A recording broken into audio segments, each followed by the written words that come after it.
Hi friends, എൻ്റെ പേര് ശ്രീജൻ. ഞാൻ കോഴിക്കോടാണ് താമസം. നമ്മൾ പുതുതായിട്ട് തുടങ്ങുന്ന ഒരു എപ്പിസോഡാണിത്. ഇതിൽ കുട്ടികളുടെ ജീവിതത്തിൽ എന്തെല്ലാമൊക്കെ മാറ്റങ്ങൾ നമുക്ക് വരുത്താൻ പറ്റും, അതിനെക്കുറിച്ച് പാരൻസ് കാര്യമായിട്ട് എന്തെല്ലാമൊക്കെ മാറ്റങ്ങൾ അവരുടെ ജീവിതത്തിൽ വരുത്തണം എന്നതിനെക്കുറിച്ചുള്ള ഒരു എപ്പിസോഡാണ് നമ്മൾ ചെയ്യുന്നത്. ഇതൊരു എപ്പിസോഡുകളായിട്ട് മാറിക്കൊണ്ടിരിക്കും. ഒരുപാട് കാര്യങ്ങൾ കുട്ടികളുടെ ജീവിതത്തിൽ നമുക്ക് പറയാനുണ്ട്. കാരണം കുട്ടികൾ നമ്മൾ പറയുന്നത് പോലെ വളരെ സിമ്പിളായ ഒന്നല്ല. നമ്മളെപ്പോഴും വളരെയധികം കൺസിഡർ ചെയ്യേണ്ട ഒരു വിഭാഗമാണ് കുട്ടികൾ. പലപ്പോഴും അങ്ങനെ കുട്ടികളെ കൺസിഡറേഷൻ കിട്ടാറില്ല. കുട്ടികൾക്ക് ഈ ഒരു കൺസിഡറേഷൻ്റെ കുറവ് കാരണം കുട്ടികൾ എത്തിപ്പെടേണ്ട പല മേഖലകളും അവർക്ക് എത്താൻ കഴിയാതെ വരുന്നുണ്ട്. അത് എന്തുകൊണ്ടാണെന്ന് പറഞ്ഞു കഴിഞ്ഞാൽ അതിൽ പാരൻസിൻ്റെ ഒരു പ്രശ്നമാണത്. പല പാരൻസിനും കുട്ടികളുടെ അവരുടെ ഒരു ഹൈ ലെവൽ എത്താൻ വേണ്ടി, കുട്ടികൾക്ക് ഒരുപാട് പൊട്ടൻഷ്യൽ ഉണ്ട്, ആ ഒരു ഹൈ ലെവൽ എത്താൻ വേണ്ടി എന്ത് ചെയ്യണമെന്ന് പല പാരൻസിനും അറിയില്ല. അവർ പരമ്പരാഗതമായിട്ട് എന്താണ് നടന്നുകൊണ്ടിരിക്കുന്നത്? കുട്ടികൾ പഠിക്കുന്നു, നല്ല മാർക്ക് വാങ്ങുന്നു, ഫുൾ A+ കിട്ടുന്നു, ഇതൊക്കെ തന്നെ അവരുടെ ജീവിതത്തിൽ അവർ കാണുന്നത്. അങ്ങനെയൊക്കെ തന്നെ പോകണം എന്നുള്ളതാണ്. പക്ഷേ ഇതിൽ കുട്ടിക്ക് നമ്മൾ വളരെ വലിയൊരു ഇമ്പോർട്ടൻസ് കൊടുക്കാനും അതിലൂടെ കുട്ടിയെ വലിയൊരു ലെവലിൽ എത്തിക്കാനും നമുക്ക് പറ്റും. പലപ്പോഴും കുട്ടികൾക്ക് അതിനുള്ള കാലിബർ ഉണ്ട്, പക്ഷേ ആ കാലിബർ കണ്ടെത്താൻ പാരൻസിന് കഴിയാറില്ല. പലപ്പോഴും പക്ഷേ അവരുടെ ജോലി തിരക്കായിരിക്കാം, അല്ലെങ്കിൽ അങ്ങനെ ഒരു ചിന്തിക്കാനുള്ള പവർ ചിലപ്പം പാരൻസിന് ഉണ്ടാവില്ല. അങ്ങനെ കുറേ ആളുകൾ എനിക്ക് പരിചയമുണ്ട്. അപ്പോൾ ഈ ഒരു എപ്പിസോഡിൽ നമ്മൾ പറയുന്നത് കുട്ടിയെ എങ്ങനെ ഡെവലപ്പ് ചെയ്ത് കൊണ്ടുവരാമെന്നുള്ളതാണ്. കുട്ടിയിൽ ഒരുപാട് കാര്യങ്ങൾ അടങ്ങിയിട്ടുണ്ട്. അപ്പോൾ നമ്മൾ കുട്ടി ചെറുതായിരിക്കുമ്പോൾ തന്നെ അവിടെ മുതൽ നമ്മൾ ശ്രദ്ധിച്ചു തുടങ്ങണം. കുട്ടിയോട് എന്തെല്ലാമൊക്കെ കാര്യങ്ങൾ സംസാരിക്കണം, എന്തെല്ലാമൊക്കെ കാര്യങ്ങൾ സംസാരിക്കാൻ പാടില്ല, എങ്ങനെ സംസാരിക്കണം, ഏത് രീതിയിലാണിത് കൈകാര്യം ചെയ്യേണ്ടത്, എങ്ങനെയാണ് പെരുമാറേണ്ടത്, ഈ കാര്യങ്ങളൊക്കെ തന്നെ വളരെ ശ്രദ്ധിച്ച് നമ്മൾ നീങ്ങണം. അങ്ങനെ വളരെ ശ്രദ്ധിച്ച് നീങ്ങുമ്പോൾ മാത്രമുള്ളൂ നമുക്ക് ആ കുട്ടിയെ ഒരു ഹൈ ലെവലിൽ അച്ചീവ് ചെയ്യാൻ പറ്റുള്ളൂ. പലപ്പോഴും പാരൻസിൻ്റെ ഉദ്ദേശമൊക്കെ അത് തന്നെയാണ്. നല്ലൊരു ജോലി, നല്ല ഉയർന്ന ശമ്പളമുള്ളൊരു ജോലി, സോഷ്യൽ സ്റ്റാറ്റസ് ഉള്ളൊരു പ്രൊഫഷൻ, ഇതൊക്കെ തന്നെയാണ് എല്ലാ പാരൻസ് ഉദ്ദേശിക്കുന്നത്. ആ കഴിവ് കുട്ടികളുണ്ട്, പക്ഷെ അത് വളർത്തിയെടുക്കുന്ന രീതിയിലുള്ള വ്യത്യാസമാണ് അവർ താഴോട്ടും മേലോട്ടൊക്കെ പോകുന്നത്. കുട്ടിയോട് നമ്മൾ സംസാരിക്കുന്ന സമയത്തൊക്കെ തന്നെ കുട്ടിയോട് വളരെ ശ്രദ്ധിച്ചാണ് നമ്മൾ സംസാരിക്കേണ്ടത്. പക്ഷെ പലപ്പോഴും അങ്ങനെ ശ്രദ്ധിക്കാറില്ല. ഇപ്പോൾ ഒരു മദർ ഇപ്പോൾ ഹസ്ബൻഡിനോടാണെങ്കിൽ വളരെ ശ്രദ്ധിച്ചാണ് സംസാരിക്കുള്ളൂ. പക്ഷേ ഇപ്പോൾ ഹസ്ബൻഡ് പറയുകയാണ് നമ്മൾ കറിയിൽ ഉപ്പ് കുറവാണെന്ന് പറഞ്ഞാൽ വളരെ ശ്രദ്ധിക്കും. അതൊരു കുട്ടിയാണ് പറയുന്നതെങ്കിൽ കറിയിൽ ഉപ്പില്ല എന്ന് പറഞ്ഞാൽ അത് ശ്രദ്ധിക്കുന്നില്ല, ഉള്ളത് മതി, അങ്ങനെയൊക്കെ കഴിച്ച് പോയാൽ മതി, അങ്ങനെയൊക്കെ തന്നെ ഉള്ളൂ എന്ന് പറഞ്ഞ് വിടും. അവിടെയാണ് കൺസിഡറേഷൻ കിട്ടുന്നില്ല. കുട്ടിയുടെ മനസ്സിൽ ഇതൊക്കെ അങ്ങ് തങ്ങി നിൽക്കുകയാണ്. ഞാൻ പറയുന്നതിന് ഒരു വിലയില്ല, അല്ലെങ്കിൽ ഞാൻ പറയുന്ന പോയിന്റുകൾക്കൊന്നും ഒരു സ്ഥാനവും ഇല്ല എന്നുള്ള ഒരു ധാരണ കുട്ടിയിലുണ്ടായി വരുന്നുണ്ട്. ആ ഒരു ധാരണ കുട്ടിയിൽ വളർന്നു വരുന്ന സമയത്ത് അത് ആ കുട്ടിയുടെ ഭാവിയെയും ബാധിക്കും, നമ്മളെയും ബാധിക്കും. ഇങ്ങനെ മൈന്യൂട്ടായിട്ടുള്ള പല കാര്യങ്ങളും കുട്ടിയിലുണ്ടാവും. അതൊക്കെ തന്നെ വളരെ ശ്രദ്ധിച്ച് കൺസിഡർ ചെയ്യണം നമ്മൾ. കുട്ടി ഒരു കറിക്ക് ഉപ്പില്ല എന്ന് പറഞ്ഞു കഴിഞ്ഞാൽ അത് നമ്മൾ ശ്രദ്ധിക്കണം. അല്ലെങ്കിൽ കുട്ടി പറയണത് എനിക്കൊരു 2 ലൈൻഡ് കോപ്പി വേണം നാളത്തേക്ക് എന്ന് പറഞ്ഞു കഴിഞ്ഞാൽ നമ്മൾ കഴിഞ്ഞ ആഴ്ച വാങ്ങിയല്ലോ, മുന്നേ വാങ്ങിയല്ലോ, ആദ്യം വാങ്ങിയിട്ടുണ്ടായിരുന്നല്ലോ, ഇങ്ങനെയൊക്കെ നമ്മൾ പറയും. ഇതൊക്കെ നമ്മൾ വളരെ ശ്രദ്ധിക്കണം. ചില സമയത്ത് വാങ്ങിക്കുക, അല്ല പിന്നെ വാങ്ങിക്കുക എന്ന് പറഞ്ഞ് നമ്മൾ വിടും. ഇതൊക്കെ കുട്ടിയെ ബാധിക്കും. അവന് തോന്നും ഐ ആം നോട്ട് കൺസിഡേർഡ്, എന്നെ പരിഗണിക്കുന്നില്ല വരുന്നുള്ളൊരു ധാരണ കുട്ടിയിലുണ്ടാവും. ഇത് കുറേ കഴിയുമ്പോൾ വളർന്ന് വലുതായി കുട്ടി പിന്നെ നമ്മൾ പറയുന്നൊന്നും അനുസരിക്കാതെ കുട്ടി ഒരു ഡിസൊബീഡിയൻ്റായി മാറും. പലപ്പോഴും അതാണ് കാരണം. കുട്ടി പറയുന്നത് നമ്മൾ അനുസരിക്കുന്നില്ല. അവിടെയാണ് നമ്മൾ പറയുന്നത് കുട്ടി അനുസരിക്കാൻ വിമുഖത കാണിക്കുന്നത്. അപ്പോൾ ഈ ഒരു മാറ്റം ഏതെല്ലാമൊക്കെ രീതിയിൽ നമുക്ക് കുട്ടിയിൽ എങ്ങനെയൊക്കെയാണ് സംസാരിച്ച് പോകേണ്ടത്, എന്തെല്ലാമൊക്കെ മാറ്റങ്ങൾ കുട്ടിയിൽ വരുത്താം എന്നതിനെ പറ്റിയിട്ടുള്ള കാര്യങ്ങളാണ് നമ്മൾ സംസാരിക്കുന്നത്. ഇത് കണ്ടിന്യൂസ് ആയ എപ്പിസോഡുകൾ 1, 2, 3, 4 ഇങ്ങനെ വന്നുകൊണ്ടിരിക്കും. അപ്പോൾ അത് എല്ലാവരും വാച്ച് ചെയ്യുമ്പോൾ നമ്മൾ തന്നെ കുറേ കാര്യങ്ങൾ നമുക്ക് പറയാനുണ്ട്, അത് മനസ്സിലാക്കാനും ഒക്കെ തന്നെ പറ്റുന്നുണ്ടാവും. കാരണം നമുക്ക് ഈ കുട്ടിയിൽ വലിയൊരു മാറ്റം ഉണ്ടാക്കാൻ വേണ്ടി യാതൊരു പണച്ചെലവുമില്ല. നമ്മൾ ചെയ്യുന്ന കാര്യങ്ങൾ, പ്രവൃത്തികൾ, സംസാരം ഇതൊക്കെ ഒന്ന് ശ്രദ്ധിച്ചാൽ മതി. ഇതൊക്കെ ശ്രദ്ധിക്കുന്ന സമയത്ത് തന്നെ ഒരുപാട് മാറ്റങ്ങൾ നമ്മുടെ കുട്ടിയിൽ നമുക്ക് ഉണ്ടാക്കാൻ പറ്റും. അങ്ങനെ കുട്ടികളിൽ ഉണ്ടാക്കേണ്ട മാറ്റങ്ങൾ നമ്മൾ ശ്രദ്ധിച്ച് പഠിച്ചു കഴിഞ്ഞാൽ കുട്ടികളെ നമുക്ക് വലിയൊരു ലെവലിൽ എത്തിക്കാൻ പറ്റും. ഒരു പക്ഷേ കുട്ടികളൊക്കെ നമ്മൾ ശ്രദ്ധിക്കുന്ന പോലെയല്ല, അതൊക്കെ ഒരു പണം കായ്ക്കുന്ന ഒരു മരമാക്കി മാറ്റാൻ നമുക്ക് പറ്റും. കുട്ടികൾ അത്രയുള്ള കാലിബർ കുട്ടിയിലുണ്ട്. പക്ഷെ അത് പലപ്പോഴും നമ്മൾ കണ്ടെത്തുന്നില്ല. പലപ്പോഴും നമുക്ക് അതിനുള്ള കോൺഫിഡൻസ് ഇല്ല. പല പേരൻസിനും ആ ഒരു കോൺഫിഡൻസ് കുറവാണ്. എൻ്റെ കുട്ടി ആ ഒരു ലെവലിൽ എത്തും എന്നുള്ള കോൺഫിഡൻസ് പാരൻസിനില്ല. കോൺഫിഡൻസ് പാരൻസിനില്ലാത്തടത്തോളം കാലത്തോളം കുട്ടിക്ക് കോൺഫിഡൻസ് ഉണ്ടാവില്ല. അപ്പോൾ ആ ഒരു കോൺഫിഡൻസ് ലെവലൊക്കെ വർദ്ധിപ്പിക്കുക. അതിനുവേണ്ടി എന്തെല്ലാം മാറ്റങ്ങളാണ് നമ്മുടെ ജീവിതത്തിൽ നമ്മൾ വരുത്തേണ്ടത്. അതിന് പ്രത്യേകിച്ച് ഒരു ചിലവും കാര്യങ്ങളൊന്നുമില്ല. അതിനെക്കുറിച്ചുള്ള കാര്യങ്ങളായിരിക്കും നമ്മൾ ഈ എപ്പിസോഡുകളിലൊക്കെ തന്നെ സംസാരിക്കുന്നുണ്ടാവുക. ഒരു കുട്ടിയെ നമ്മൾ ശ്രദ്ധിക്കേണ്ട കാര്യം, കുട്ടിക്ക് വേണ്ടാതെ എൻഗേജ്മെൻറ്റ്സ് ഒന്നും കൊടുക്കരുത്. ഇപ്പോൾ കുട്ടിയുടെ വയസ്സ് നമുക്കറിയാം, 18 വയസ്സ് കഴിഞ്ഞാലാണ് കുട്ടി പറയുന്നത് നമ്മൾ അനുസരിക്കേണ്ടത്. ഇപ്പോൾ പല പേരൻസും ഞാൻ കണ്ടിട്ടുള്ള കാര്യം, കുട്ടി പറയുന്നു, പേരൻസ് അനുസരിക്കുന്നു. ഞാൻ അവിടെ പോകുന്നില്ല, എനിക്ക് ഫുട്ബോൾ കളിക്കാനാണ്, ക്യാമ്പിന് പോകാനാണ് താല്പര്യം, അപ്പോൾ എന്നാൽ അതിന് പോയിക്കോ. എനിക്ക് ചെണ്ട പഠിക്കാനാണ് താല്പര്യം, അതിന് പോയിക്കോ. ഇങ്ങനെ കുട്ടിയുടെ താളത്തിനനുസരിച്ച് പേരൻസ് തുള്ളുകയാണ്. ഇത് പലപ്പോഴും കുട്ടിയെ റോങ് ആയിട്ട് തീരും. കാരണം കുട്ടി ആലോചിക്കാതെ അവൻ അന്നേരം തോന്നുന്ന ഒരു താല്പര്യത്തിൻ്റെ പിറകിലാണ് അവനത് പറയുന്നത്, എനിക്ക് ഈ ചെണ്ട പഠിക്കണം. ഒരുപക്ഷെ 2 ദിവസവും 3 ദിവസമൊക്കെ പോയി കഴിഞ്ഞാൽ ആ ആഗ്രഹം അവിടെ തീർന്നു. പിന്നീട് അവൻ പറയും, എനിക്ക് ഇങ്ങനെ കരാട്ടെ പഠിക്കണം. അതും ഒരാഴ്ചയൊക്കെ പോകും, 2 ആഴ്ചയൊക്കെ പോകും, പിന്നെ അവൻ പോകില്ല. കാരണം അവൻ അന്നേരം ഫസ്റ്റിൽ അവൻ പോകണം എന്ന് പറയുന്നത്, അവനായാലും അവളായാലും പോകണമെന്ന് പറയുന്നത് അന്നേരം മനസ്സിൽ തോന്നുന്നൊരു ഇഷ്ടത്തിൻ്റെ പേരിലാണ്. അവന് കരാട്ടെ പഠിക്കണം എന്നല്ല തോന്നുന്നു. അത് കണ്ടിന്യൂസ് ആയിട്ട് പോകാൻ അവന് കഴിയില്ല. അതാണ് കുട്ടി. അപ്പോൾ ഇത് പേരൻസ് അനുസരിക്കുമ്പോൾ പല പേരൻസും എന്നോട് പറയാറുണ്ട്, ഞാൻ അവനത് പഠിക്കുക, ചിത്രം വരയ്ക്കാൻ പഠിക്കണം എന്ന് പറഞ്ഞാൽ അതിനും കൊണ്ടിച്ച് ചേർത്ത് അതിനവൻ പോയില്ല. കരാട്ടെ പഠിക്കണമെന്ന് അതിനവൻ പോയില്ല. സിനിമാറ്റിക് ഡാൻസ് പഠിക്കണം എന്ന് പറഞ്ഞ് അതിനും അവൻ പോയില്ല. ഇങ്ങനെ പലതിനും കൊണ്ടുവച്ചാക്കിയിട്ട് പോയില്ല. ഇപ്പോൾ കാര്യമായിട്ട് പോകേണ്ട ഒരു സംഭവം വന്ന സമയത്ത് നമുക്ക് പേടി, അവനത് കണ്ടിന്യൂ ചെയ്യുമോ, അവനിനി തുടർച്ചയായിട്ട് അവൻ പോകുമോ എന്നുള്ളൊരു പേടി. അതിൻ്റെ ഭാഗമായിട്ട് അവിടെ ഫീ ഒക്കെ അടയ്ക്കുമ്പോൾ നമ്മൾ പറയും, ഒരു ക്ലാസ്സിന് ഇരുന്ന് നോക്കട്ടെ, അല്ലെങ്കിൽ ഞാൻ ഈ ഫീയുടെ ഒരു കുറച്ച് പൈസ ആദ്യം അടയ്ക്കുക, കാരണം ഇവൻ വരുമോയെന്ന് എനിക്കൊരു ഉറപ്പില്ല. ഇവൻ പല പരിപാടികൾക്കും പോയിട്ട് സ്റ്റോപ്പ് ചെയ്തതാണ്. ഇതെന്തുകൊണ്ട് സംഭവിക്കുന്നത് പറഞ്ഞാൽ, കുട്ടിയിൽ നിങ്ങൾ ഓവർലോഡ് ഉണ്ടാക്കിയിട്ടാണ്. കുട്ടി പറയുന്നതിനനുസരിച്ച് കേട്ട് പോയിട്ടാണ്. കുട്ടിക്ക് അങ്ങനെ ഒരു ഇഷ്ടമൊന്നുമില്ല, ഇന്നത് ചെയ്യണം, അങ്ങനെ ചെയ്യണം, അല്ലെങ്കിൽ അവൻ്റെ ഭാവിയെപ്പറ്റി അവനറിയില്ല. നാളെ ഒരു 10 വർഷം കഴിഞ്ഞാൽ, ഒരു 15 വർഷം കഴിഞ്ഞാൽ ഏത് ലെവലെത്തണം, എനിക്ക് എത്ര രൂപ സാലറിയുള്ള ജോലി കിട്ടണം, ഇതൊന്നും കുട്ടി ചിന്തിക്കുന്നില്ല. പക്ഷെ നമ്മളത് ചിന്തിച്ച് വെക്കണം. അപ്പോൾ ഇവൻ്റെ ടാലൻറ്റ് നമ്മൾ മെല്ലെ മെല്ലെ മെല്ലെ മനസ്സിലാക്കിയെടുക്കണം.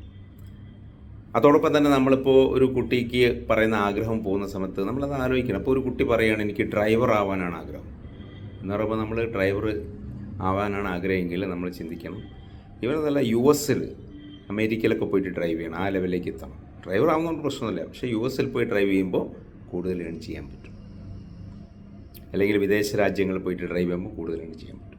അല്ലെങ്കിൽ ചില കുട്ടികൾ പറയും, എനിക്ക് പോലീസ് ആവാനാണ് ആഗ്രഹം. ആഗ്രഹം നമ്മൾ മാറ്റിമറിക്കാനൊന്നും പോകണ്ട. പോലീസ് ആവാനാണ് ആഗ്രഹമെങ്കിൽ അവനോട് പറയുക, പോലീസ് ഡിപ്പാർട്ട്മെൻറ്റിലെ ഹെഡ് ഓഫ് ദ ഡിപ്പാർട്ട്മെൻറ്റ്, ഏറ്റവും ഉയർന്ന സീനിയർ മോസ്റ്റ് പോസ്റ്റിലേക്ക് എത്തണം. അതിന് വേണ്ടിയിട്ട് പ്രയത്നിക്കുക. അപ്പോൾ അവൻ്റെ ആഗ്രഹം അതാണ്. അപ്പോൾ നമ്മൾ അവൻ്റെ ആഗ്രഹത്തിന് തടസ്സം നിൽക്കുന്നില്ല, പക്ഷേ അതോടൊപ്പം തന്നെ അത് ബൂസ്റ്റ് ചെയ്യാൻ വേണ്ടിയാണ്. അത് ഫോക്കസ് ചെയ്തുകൊണ്ടാണ് ഒരു 10 years നമ്മൾ വർക്ക് പ്ലാൻ ചെയ്യേണ്ടത്. നമ്മളൊരു വർക്ക്, കുട്ടി ഇവനെന്തായിത്തീരണത് ആദ്യം നമ്മൾ സെറ്റ് ചെയ്ത് എഴുതി വെക്കണം. നാളെ അവൻ കമ്മീഷണർ ആകാൻ ആഗ്രഹിക്കുന്നെങ്കിൽ, അല്ലെങ്കിൽ ഒരു കളക്ടറാണ് ആവാൻ ആഗ്രഹിക്കുന്നെങ്കിൽ 10 കൊല്ലം മുന്നേ, അതിൻ്റെ 10 കൊല്ലം മുന്നേ അത് ചോദിച്ചറിഞ്ഞ് മനസ്സിലാക്കി ആ ടാലൻറ്റ് കണ്ട് അതിനനുസരിച്ച് ഫോക്കസ് ചെയ്ത് നമ്മൾ വർക്ക് ചെയ്യണം. അങ്ങനെ നമ്മൾ ഫോക്കസ് ചെയ്ത് വർക്ക് ചെയ്യുന്നെങ്കിൽ മാത്രമേ ഉള്ളൂ നമ്മൾ പറഞ്ഞൊരു അച്ചീവ്മെൻറ്റ് അവൻ്റെ ലൈഫിൽ ഉണ്ടാവുള്ളൂ. അതിൻ്റെ ഇടയ്ക്ക് ആ കുട്ടിയെ സംഗീതം പഠിക്കാൻ, ഡാൻസ് പഠിക്കാൻ, പാട്ട് പഠിക്കാൻ, കരാട്ടെ പഠിക്കാൻ പല പരിപാടികളും നാട്ടിൽ നടക്കുന്നുണ്ട്. ഇതിനൊക്കെ കൊണ്ടുവച്ച് ചേർത്ത് അവനെ ട്യൂഷനും കുറേ സമയം കൊണ്ടുവച്ച് ചേർത്ത് ആവശ്യമാകുന്നതിന് മാത്രമേ നോക്കാവൂ. അല്ലാത്തതിനും പോലെ ഇപ്പോൾ ട്യൂഷനൊക്കെ തന്നെ കൂടുതൽ ആളുകൾ പറഞ്ഞയക്കുന്നില്ല. വിദ്യാഭ്യാസമുള്ള ആളുകളൊക്കെ തന്നെ കുട്ടികളെ ട്യൂഷൻ വിടുന്നില്ല. കാരണം രാവിലെ വൈകിട്ടൊക്കെ ഒരുപാട് സമയം വേസ്റ്റാണ്. ഇപ്പോൾ കാരണം മാത്രമല്ല, ഇപ്പോൾ പണ്ടൊക്കെ ട്യൂഷനൊക്കെ വിടേണ്ട ആവശ്യമില്ലായിരുന്നു, പറഞ്ഞുതരാൻ വീട്ടിലോ നാട്ടിലൊന്നും ആരും ഇല്ലായിരുന്നു. ഇപ്പോൾ അങ്ങനെയല്ല, നിങ്ങൾ യൂട്യൂബ് അടിച്ചു കഴിഞ്ഞാൽ ഇഷ്ടം പോലെ ക്ലാസ്സാണ്. അതുകൊണ്ട് തന്നെ പല ആൾക്കാരും അത് വീട്ടിലിരുന്ന ആ സമയത്ത് ചെയ്യുകയാണ്. ക്ലാസ്സിൽ നല്ല ശ്രദ്ധിക്കും. പഠിക്കുന്ന കുട്ടിക്ക് ക്ലാസ്സിൽ നല്ല ശ്രദ്ധിച്ചാൽ മതിയല്ലോ. പിന്നെ ബാക്കി ടീച്ചേഴ്സിനോടൊക്കെ ചോദിച്ചു കഴിഞ്ഞാൽ അവർ അതിൻ്റെ ആൻസറും കാര്യങ്ങളൊക്കെ അവർ പറയുന്നുണ്ട്. അപ്പോൾ ഈ തരത്തിൽ കുട്ടിയെ നമ്മൾ ആ ഒരു ലെവലിലേക്ക് കൊണ്ടുപോകാൻ വേണ്ടിയിട്ട് നമ്മൾ വളരെ ശ്രദ്ധിച്ചു കഴിഞ്ഞാൽ ഒരു പണത്തിൻ്റെ ചിലവുമില്ലാതെ നമുക്ക് കുട്ടിയെ വലിയൊരു ലെവലിലേക്ക് എത്തിക്കാൻ പറ്റും. അതാണ് നമ്മൾ മനസ്സിലാക്കേണ്ടത്. കുട്ടിയെ നമുക്ക് വലിയൊരു ലെവലിൽ എത്തിക്കാൻ പറ്റും. ഇപ്പോൾ ചില സമയം ഒരു 0 ആയിരിക്കും, but we have to make him reach hero. ഒരു ഹീറോ ലെവലിലേക്ക് എത്തുക എന്നുള്ളതാണ്. ആ ഹീറോ ലെവലിലേക്ക് എത്താൻ വേണ്ടിയിട്ട് നമ്മളൊരു 10 കൊല്ലത്തെ വർക്ക് പ്ലാൻ ചെയ്യണം. ഒരു പക്ഷേ കുട്ടി ഇപ്പോൾ 5ാം ക്ലാസ്സിലായിരിക്കും. 5ാം ക്ലാസ് മുതൽ നമ്മൾ പ്ലാൻ ചെയ്യണം. അടുത്തൊരു 10 ഇയേഴ്സ് കഴിയുമ്പോൾ അവനെ ഈ ലെവലിലെത്തണം. അപ്പോൾ 10 കൊല്ലം കഴിഞ്ഞാൽ അവിടെ എത്തണം, 9 കൊല്ലം കഴിഞ്ഞാൽ അവിടെ എത്തണം, 8 കൊല്ലം കഴിഞ്ഞാൽ അവിടെ എത്തണം, 7 കൊല്ലം കഴിഞ്ഞാൽ അവിടെ എത്തണം, 6 കൊല്ലം കഴിഞ്ഞാൽ അവിടെ എത്തണം, 5 കൊല്ലം കഴിഞ്ഞാൽ അവിടെ എത്തണം. അങ്ങനെ ഇപ്പോൾ 1 കൊല്ലം ഇപ്പോൾ മുതൽ നമ്മൾ എന്തെല്ലൊക്കെ ചെയ്ത് എന്തെല്ലൊക്കെ മാറ്റങ്ങൾ വരുത്തണം എന്നതിനെപ്പറ്റി കൂടുതൽ ശ്രദ്ധിച്ച് മനസ്സിലാക്കി വെക്കണം. അതനുസരിച്ച് വർക്ക് പ്ലാൻ ചെയ്ത് മുന്നോട്ട് പോവുക. അതിൻ്റെ ഇടയ്ക്ക് വരുന്ന ചില നിസ്സാരമായ ചില ഇഷ്ടങ്ങളൊക്കെ ഇങ്ങനെ കയറി വരും. അതൊക്കെ ഒഴിവാക്കണം. അതുമായിട്ട് ബന്ധപ്പെട്ട നിങ്ങളിപ്പോൾ ഒരു കുട്ടിയെ ഡോക്ടറാക്കാനാണ് ആഗ്രഹമെങ്കിൽ ആ ഡോക്ടറാവുന്നതിന് ഏതെല്ലാം എക്സാമുകൾ എഴുതി ഏതെല്ലാം കഴിഞ്ഞാൽ എങ്ങനെയൊക്കെയാണ് പോകേണ്ടത്, 10th സ്റ്റാൻഡേർഡ് കഴിഞ്ഞാൽ ഇനി എന്താണ് അവൻ ചെയ്യേണ്ടത്, അത് കഴിഞ്ഞിട്ട് ഏത് എക്സാമാണ് എഴുതേണ്ടത്, ആ എക്സാം എഴുതിയിട്ട് എത്ര മാർക്ക് സ്കോർ ചെയ്യണം, ഇതൊക്കെ എവിടെയാണ് അപ്ലൈ ചെയ്യേണ്ടത്, ഇതിൻ്റെ ബന്ധപ്പെട്ട ആളുകൾ ആരിലൊക്കെയാണ്, ഇങ്ങനെ പഠിക്കുന്ന വേറെ കുട്ടികൾ ആരിലാണ്, ഇതൊക്കെ നമ്മളെ കണ്ടറിഞ്ഞ് മനസ്സിലാക്കി വെക്കണം. അപ്പോൾ മാത്രമേ ഉള്ളൂ നമുക്ക് അതൊരു ഫോക്കസ് ചെയ്ത് അവിടെ എത്തിക്കാൻ പറ്റുള്ളൂ. അവൻ്റെ മനസ്സിൽ അല്ലെ അവളുടെ മനസ്സിൽ ദിവസവും ആ ഒരു ധാരണ നിങ്ങൾ ഇൻജക്റ്റ് ചെയ്ത് വെക്കണം ഡെയിലി. ആ ലെവലിൽ നമ്മൾ ആ കുട്ടിയെ കാണുകയും വേണം. കാരണം നാളെ അവൻ വലിയൊരു ന്യൂറോളജിസ്റ്റ് ആവുന്ന ആളായിരിക്കാം. ഒരു പക്ഷേ നാളെ അവൻ വലിയൊരു പീഡിയാട്രിഷ്യൻ ആയിരിക്കാം. അപ്പോൾ ഇതുപോലെ ഏത് ലെവലിൽ കുട്ടി എത്തണോ അതിൻ്റെ സാധ്യതകളെക്കുറിച്ച് നമ്മൾ ആദ്യമേ നമുക്കൊരു ധാരണ ഉണ്ടാവണം. അല്ലാതെ നമ്മൾ നേരെ എല്ലാവരും പോകുന്ന മാതിരി തന്നെ സ്കൂളിൽ പോകുന്നു, നല്ലോണം പഠിക്കുന്നു, ഫുൾ A+ കിട്ടുന്നു, ആ ഫുൾ A+ വാങ്ങിക്കുക, അവിടുന്ന് വീണ്ടും പോവുക, +2 എത്തിക്കഴിഞ്ഞാൽ അതിലും ഫുൾ A+ വാങ്ങിക്കുക. ഇങ്ങനെ പോയിട്ട് കാര്യമില്ല. നമ്മൾ ഫുൾ A+ വാങ്ങലല്ല, നെക്സ്റ്റ് 10 ഇയേഴ്സിൽ എത്ര രൂപ സാലറി കിട്ടണം ആ ലെവലിൽ വർക്ക് പ്ലാൻ ചെയ്യണം. നിങ്ങൾക്കിപ്പോൾ ഒരു മാസം ഒരു 25 ലക്ഷം റുപ്യ സാലറി കിട്ടണം, അതിനുള്ള ചാൻസ് ഉണ്ട്. പക്ഷേ അത് വർക്ക് പ്ലാൻ ചെയ്യണം. അത് ഏതിലൂടെ വരും, എങ്ങനെ വരും, എങ്ങനെയാണ് കുട്ടിയെ നമുക്കൊരു 25 ലക്ഷം റുപ്യ ഒരു മാസം കിട്ടുന്ന ഒരു ലെവലിലേക്ക് എത്തിക്കാൻ പറ്റുക എന്നതിനെപ്പറ്റി നമ്മൾ ചിന്തിക്കണം. നെക്സ്റ്റ് 10 ഇയേഴ്സോ 15 ഇയേഴ്സിന് ശേഷമായിരിക്കും അതാവുന്നുണ്ടാകുക. പക്ഷേ അങ്ങനെ ആവുന്ന സമയത്ത് ആ കുട്ടിയെ ആ ഒരു ലെവലിലേക്ക് എത്തണമെങ്കിൽ കുട്ടിയിൽ വലിയൊരു മാറ്റം വരുത്തണം. ഒരു മാസം 25 ലക്ഷം റുപ്യ ശമ്പളം കിട്ടുക എന്ന് പറഞ്ഞാൽ വരുന്നൊരു 10 ഇയേഴ്സ് കഴിയുമ്പോൾ, ഒരു 15 ഇയേഴ്സ് കഴിയുമ്പോൾ സിമ്പിളായിട്ടുള്ള കാര്യമാണ്. അപ്പോൾ അതിന് ഏത് കാറ്റഗറിയാണ് നമ്മൾ സെലക്ട് ചെയ്യേണ്ടതെന്ന് നമ്മൾ ആദ്യം നോക്കണം. എന്നിട്ട് കുട്ടിയുടെ കാലിബറൊക്കെ മനസ്സിലാക്കുക, അവനോട് ചോദിക്കുക, അവൻ്റെ ആഗ്രഹങ്ങൾ അതിനനുസരിച്ച് നീങ്ങുക. ആ ഒരു ഡിപ്പാർട്ട്മെൻറ്റുമായിട്ട് ബന്ധപ്പെട്ട ആളുകളായിട്ട് ബന്ധം സ്ഥാപിച്ചുകൊണ്ടിരിക്കുക, അതിൻ്റെ കാര്യങ്ങളൊക്കെ അറിഞ്ഞുകൊണ്ടിരിക്കുക, അതിൻ്റെ അത്തരത്തിലുള്ള വാട്സപ്പ് വീഡിയോസൊക്കെ കാണുക, അതുപോലെയുള്ള സിനിമകൾ കാണുക. അവൻ ഏത് കാറ്റഗറിയിലേക്കാണോ പോകുന്നത് അതുപോലെയുള്ള ആളുകളായിട്ട് മിങ്കിൾ ചെയ്യാൻ അവസരം ഉണ്ടാക്കുക. ഇതൊക്കെ ചെയ്ത് കുട്ടിയിൽ കോൺഫിഡൻസ് വർദ്ധിപ്പിക്കുക. നോർമലി കോൺഫിഡൻസ് വർദ്ധിപ്പിച്ചു കഴിഞ്ഞാൽ അവൻ്റെ ഉള്ളിൽ തരേണ്ട അവൻ നാളെ ഒരു ന്യൂറോളജിസ്റ്റ് ആവാൻ ചാൻസ് ഉണ്ട്. ഇനി ഒരു 25 lakhs rupees ഒരു മാസം എങ്ങനെ കിട്ടും എന്നുള്ള കാര്യങ്ങൾ നമ്മൾ അടുത്ത എപ്പിസോഡുകളിലൊക്കെ പറയുന്നുണ്ടാവും. അപ്പോൾ ഈ ഒരു ലെവലിൽ കുട്ടിയെ നമ്മൾ പ്ലാൻ ചെയ്തിട്ടില്ലെങ്കിൽ ഇവനെ ഇവിടുന്ന് പഠിച്ച് ഫുൾ A+ കിട്ടി മേലോട്ട് പോയി പഠിച്ചിട്ട് പിന്നെ എവിടെയെങ്കിലും ചെറിയൊരു ശമ്പളത്തിന് ഒരു ലോ സാലറി കയറ്റി എവിടെയെങ്കിലും ഏതെങ്കിലും ഒരു ഓഫീസിലോ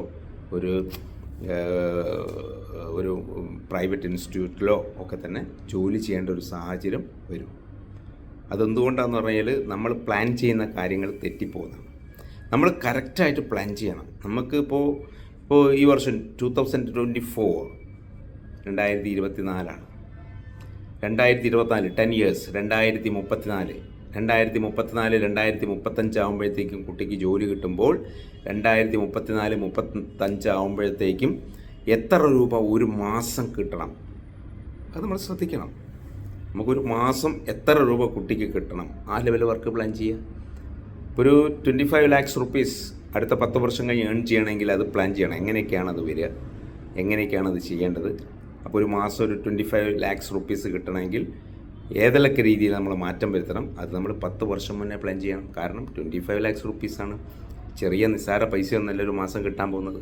നമുക്ക് കിട്ടാൻ പോകുന്നത് 25 ലക്ഷം രൂപയാണ് ഒരു മാസം കിട്ടാൻ പോകുന്നത്. 25 ലക്ഷം രൂപയ്ക്ക് നമ്മൾ 25 ദിവസമാണ് വർക്ക് ചെയ്യുന്നത്. ഒരു മാസത്തിൽ ബാക്കി ഒരു 5 ദിവസം നമ്മൾ ലീവാണ്. അപ്പോൾ ഒരു ദിവസം 1 ലക്ഷം രൂപ വെച്ചാണ് നമുക്ക് കിട്ടാൻ പോകുന്നത്. അത്തരത്തിലുള്ളൊരു കാറ്റഗറിയിലേക്ക് കുട്ടിയെ എങ്ങനെ എത്തിക്കാം, അതിനെക്കുറിച്ചുള്ള കാര്യങ്ങളൊക്കെ നമ്മൾ അടുത്ത എപ്പിസോഡിൽ വിശദമായിട്ട് പറയുന്നുണ്ടാവും. ഈ ഒരു ഫസ്റ്റ് എപ്പിസോഡ് നമ്മൾ ഇതിൻ്റെ ഒരു ഇൻട്രഡക്ഷനും എന്താണ് നമ്മൾ ചെയ്യാൻ പോകുന്നത്, എന്തെല്ലാം കാര്യങ്ങളിൽ നമ്മൾ ചെയ്യണം എന്നുള്ള കുറച്ച് കാര്യങ്ങളൊക്കെയാണ് ഈ പ്രാവശ്യം നമ്മൾ പറയുന്നുണ്ടാവും. പലപ്പോഴും കുട്ടിയെ നമ്മൾ കൺസിഡർ ചെയ്യാൻ മറന്നു പോകുന്നുണ്ട്. അപ്പോൾ ഇതൊക്കെ ആദ്യം മുതലേ നമ്മൾ ചെയ്യേണ്ട കുറേ കാര്യങ്ങളുണ്ട്. കുട്ടിയുടെ ജനനം മുതൽ നമുക്കിങ്ങനെ ഒരു മനസ്സിലൊരു ആശയം വന്നിട്ടുണ്ടെങ്കിൽ കുട്ടിയുടെ ജനനം മുതൽ നമ്മൾ എന്തെല്ലാം കാര്യങ്ങളിൽ മാറ്റം വരുത്തണമെന്ന് ആലോചിക്കണം. ഒരു 25 ലക്ഷം രൂപ ഒരു മാസം കിട്ടണമെങ്കിൽ അറിയാലോ, നിസ്സാര സംഖ്യയല്ല. ഇപ്പോൾ ഞാൻ ഈ കാര്യങ്ങൾ പറയുമ്പോൾ പല ആളുകളും വിചാരിക്കും 25 ലക്ഷം രൂപ കിട്ടുമെന്നൊക്കെ വരും. കാരണം 15-20 കൊല്ലം മുന്നെയൊക്കെ നമ്മളിപ്പം പറയുകയാണ് നിങ്ങൾക്ക് മാസം 2 ലക്ഷം രൂപ ശമ്പളം കിട്ടുമെന്നൊക്കെ പറയുമ്പോൾ അന്നേരം ആളുകൾ ചിരിക്കുകയായിരുന്നു. മാസം 2 ലക്ഷം 3 ലക്ഷമൊക്കെ കിട്ടുമോ, അതെങ്ങനെയാണത് എന്നൊക്കെ ചിരിക്കുകയായിരുന്നു 20 കൊല്ലം മുന്നേ പറയുമ്പോൾ. ഇപ്പോൾ 2 ലക്ഷവും 5 ലക്ഷവും ഒക്കെ കിട്ടുന്ന ആളുകളുണ്ട്. ഓക്കെ, അടുത്തൊരു 10 ഇയേഴ്സൊക്കെ എത്തുമ്പോഴേക്കും 25 ലക്ഷം രൂപ ഒരു മാസം കിട്ടും. അതിന് എന്തെല്ലാം മാറ്റങ്ങൾ നമ്മൾ വരുത്തണം നമ്മൾ ആലോചിക്കുക. നിസ്സാര കാര്യങ്ങൾ കൊണ്ട് നമ്മളിലുള്ള നിസ്സാരമായ ചിന്തകൾ കാരണം കുട്ടിക്ക് ഇത് കിട്ടാണ്ടായി പോകുന്നുണ്ട്. അതുകൊണ്ട് തന്നെ പല ഫാമിലി വീണ്ടും ദാരിദ്ര്യം മാറാതെ നിൽക്കുകയാണ്. അപ്പോൾ ഈ ഒരു ലെവലിലേക്ക് നിങ്ങൾ കുട്ടിയെ എത്തിക്കാൻ വേണ്ടി വലിയൊരു പണച്ചെലവൊന്നുമില്ല. ഓക്കെ, ചില ചിന്തകൾ മാറ്റുക. അതെന്തെല്ലാം ചിന്തകളാണ് മാറ്റേണ്ടത്, എവിടേക്കാണ് മാറ്റേണ്ടത്, എവിടെയൊക്കെ മാറ്റം വരുത്തണം, അതിനെക്കുറിച്ചുള്ള കാര്യങ്ങളൊക്കെയാണ് അടുത്ത ഓരോ എപ്പിസോഡുകൾ നമ്മൾ പറയുന്നുണ്ടാകുക. എല്ലാവരും എപ്പിസോഡുകൾ കാണുക, സബ്സ്ക്രൈബ് ചെയ്യുക, ലൈക്ക് ചെയ്യുക, ഷെയർ ചെയ്യുക. ഇത് മറ്റുള്ള കുറേ ആൾക്കാർക്കും കൂടെ ഉപകാരപ്പെടും. ഓക്കെ, അപ്പോൾ നമുക്ക് അടുത്ത ഒരു എപ്പിസോഡിൽ വീണ്ടും കാണാം. Okay, all the best.